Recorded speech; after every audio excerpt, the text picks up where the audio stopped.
સુરતમાં છેલ્લા 3 વર્ષથી ગેરકાયદેસર રીતે બાંગ્લાદેશી મહિલાની એસઓજીએ મહિધરપુરા દિલ્હી ગેટ 4 રસ્તા ઇન્ડિયન ઓઇલ પેટ્રોલ પંપ પાસેથી ધરપકડ કરી છે।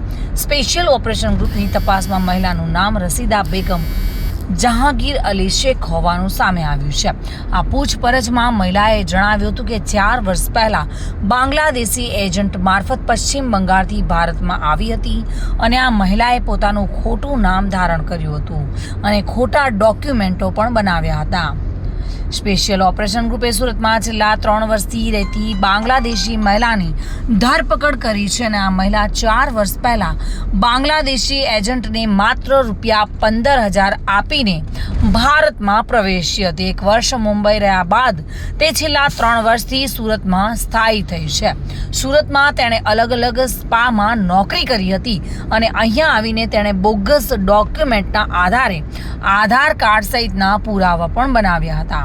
પોલીસને તેની પાસેથી બાંગ્લાદેશની નાગરિક હોવાનું ઓળખ કાર્ડ પણ મળી આવ્યું છે। એટલે કે બાંગ્લાદેશમાં 15,000 આપો અને ગેરકાયદેસર ભારતમાં ઘૂસો, આ સાર્થક થયું છે। સુનિલ ગાંજાવાલા સાથે bureau report, today Gujarati news.